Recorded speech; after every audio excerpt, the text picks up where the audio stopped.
Advocate Mansingh Meena, सचिव Rajasthan high court bar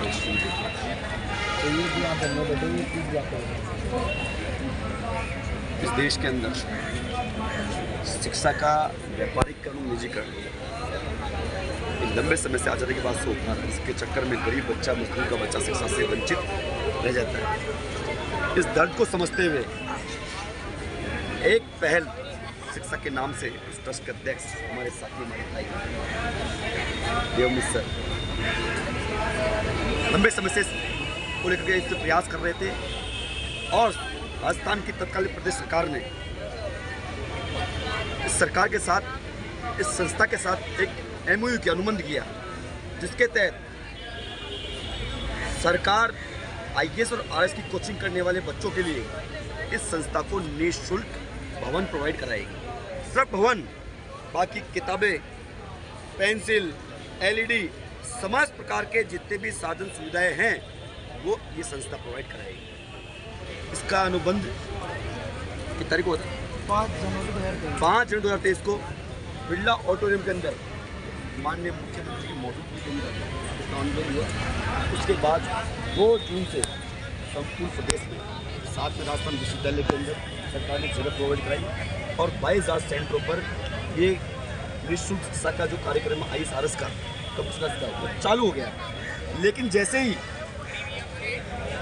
RS की vacancy declare की, उसके बाद पता नहीं ऐसा क्या हुआ कि सरकार के ऊंचे पदों पर बैठे कुछ जिम्मेदार लोगों ने जिस MOU के तहत, जिस अनुबंध के तहत गरीब बच्चों को पढ़ने के लिए भवन निर्माण उपलब्ध कराया था, इनसे सारे भवन खाली करवा लिए। एक साथ 2 लाख बच्चे रोड पर आ गए।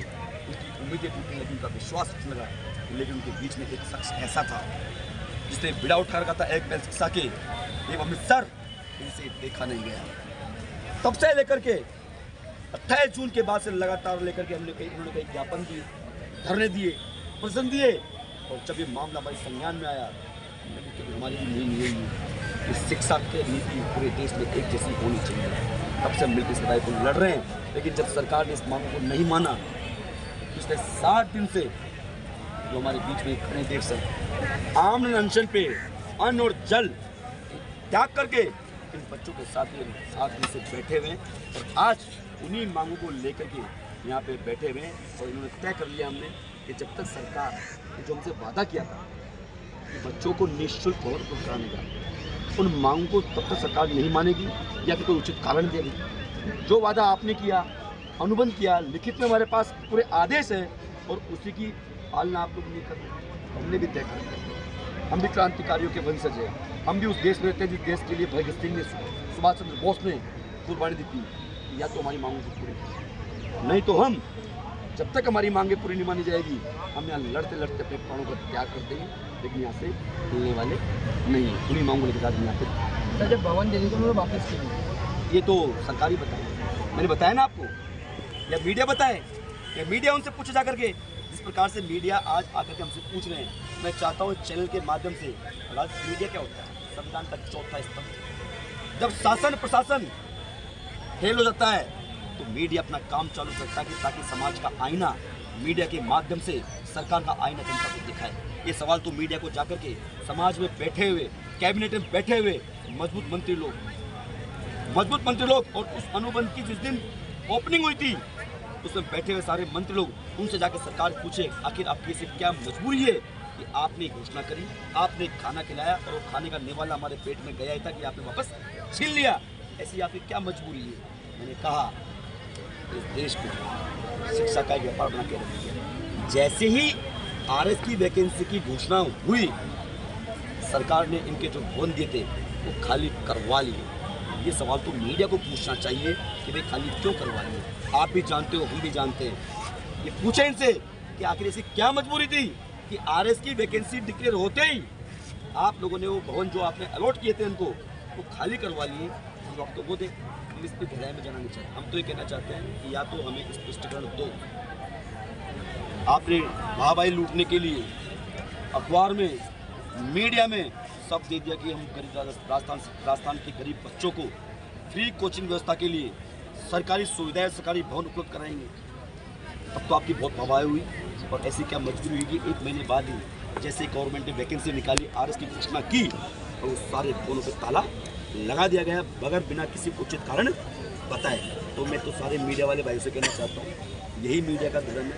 हम तो हमारा धर्म निभा रहे हैं, हम तो कोर्ट के अंदर वकालत करते हैं, हमारा काम नहीं है, लेकिन कोर्ट के बाद भी हमारा धर्म बनता है। तो हम तो हमारा धर्म निभा रहे हैं। इस सर के आदेश पर इन्होंने कहा और हमें लगा कि वास्तव में लड़ाई एक नॉन पॉलिटिकल लड़ाई है, ये लड़ाई एक न्याय की लड़ाई है, ये लड़ाई एक गरीब के बेटे की, एक मजदूर के बेटे की लड़ाई है, जो बोटी कोचिंगों, जो बोटी फीस या 2 लाख रुपए फीस एक मजदूर का बेटा भर सकता है। मैं मीडिया से पूछना चाहता हूँ, क्या 2 लाख रुपए फीस क्या गरीब का बेटा भर सकता है? क्या गरीब के बेटे को आईएएस बनने का अधिकार नहीं है? क्या गरीब के बेटे को आरएस बनने का अधिकार नहीं है? कहाँ जाए? कर्जा लेगा, गरीब को कर्जा भी नहीं। उन्हीं मांगों के प्रमाण यहाँ पर करने पड़ते हैं। हमारे साथ में जानकारी सबका जवाब ये है कि सीएम साहब ने स्टेट में अप्रूव किया है कि वही सीएम साहब से बात नहीं करें। सैकड़ों बच्चे ड्यूटी पे आके बैठे हैं, 7-8 बच्चे की खराब हुई है, तो वो उसको एडमिट है। आज भी 2 बच्चे खराब हो गई, वो भी हॉस्पिटल ले गए हैं। कोई खाना नहीं खा रहा जब तक सीएम साहब से नहीं मिली। तो सीएम साहब ने आपने क्या लेटर भेजा उनको? हाँ, चिट्ठी दी हमने, जो प्रोटोकॉल है सीएम साहब ने मिले तो सारे फॉलो किए। वहाँ से क्या जवाब आया आपके? वहाँ से बोले कि नहीं, इस पर कोई जवाब नहीं है, सीएम साहब जब मिलने का टाइम नहीं बता देंगे, ये कर देंगे, वो कर देंगे। थाना को अगर सीएम साहब नहीं मिलते तो फिर आप आगे क्या करेंगे? थाना छोड़ रखा है, मर जाएंगे यही बड़े और क्या करेंगे। इसलिए तो थाना छोड़ रखा है भाई, क्योंकि तुम गरीब बच्चों को पढ़ाने की व्यवस्था जो हम सब मिलकर दे रहे हैं, देश में सबसे बड़ा संदेश गया है कि सरकार ने ऐसी व्यवस्था किसी ट्रस्ट के साथ दी है। अच्छा संदेश है, सीएम साहब तो अच्छा करते हैं, कोई गलत काम ही नहीं किया, लेकिन नीचे से लोग हैं ना, वो कुछ गड़बड़ कर रहे हैं। अब उनकी क्या गड़बड़ी है, वो सीएम साहब को जो हमने फील किया बताएंगे, सर यही हमने मिस्टेक देखी, आदेशों की पालना ही नहीं कर रहे हैं। तो उनको क्या मैसेज देने चाहिए सीएम साहब को? हम सर हमने तो फाइल बना रखी है ना, तो फाइल बना के सीएम साहब आगे को मैसेज देना चाहिए मीडिया के थ्रू। मीडिया के थ्रू यही है कि भाई जो आज देश में कोचिंग सेंटर्स के माध्यम से बच्चों की जेब काटी जा रही थी, वो सरकार ने मिलकर के हमारे साथ करना बंद कर दी। पर फिर से कौन किसकी नज़र लगी है, क्या किया है, वो सीएम साहब उसको पता करके उस पर उचित कार्रवाई करें। और इन बच्चों की पढ़ाई लिखाई, जो 40 लाख बच्चे वेट कर रहे हैं, उनको पढ़ने का पूरा मौका दें, ताकि ये बच्चे कल ईमानदार ऑफिसर बनेंगे जा करके, और ये भी नीरज के भवन बन के देश की सेवा करें। सर आपका नाम? देवअमित सिंह। रवि कुमार मेघा। सर जो आज ये बच्चे धरने में बैठे, इसके बारे में आप क्या बोलना चाहेंगे? देखिए, शिक्षा आज शिक्षा के बिना कुछ भी संभव नहीं है, और ये जो बच्चे हैं देश का आने वाला कल है, भविष्य है।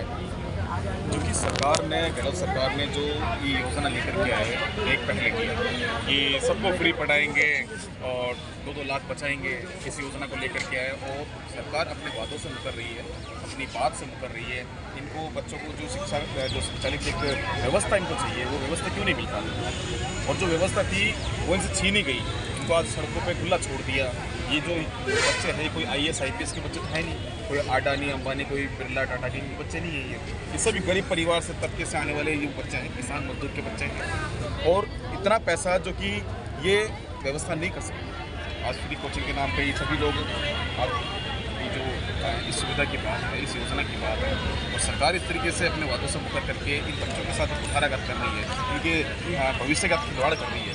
इस चीज़ को लेकर के आज लोग सब लोग बैठे हैं, और हमारी मांग यही है कि इन बच्चों की जो मांगे हैं इन्हें सुना जाए। शिक्षा की जो व्यवस्था है, हमें इन्होंने क्या मांगा? इन्होंने एक जगह मांगी, एक बिल्डिंग मांगी कि हमें व्यवस्था दे दो। बाकी पढ़ाने वाले हमारे बीच में हैं, व्यवस्था ये लोग कर रहे हैं, आपसे कुछ नहीं मांगा, केवल एक जगह मांगी। अगर आप ये चीज़ नहीं देख सकते तो बेकार है।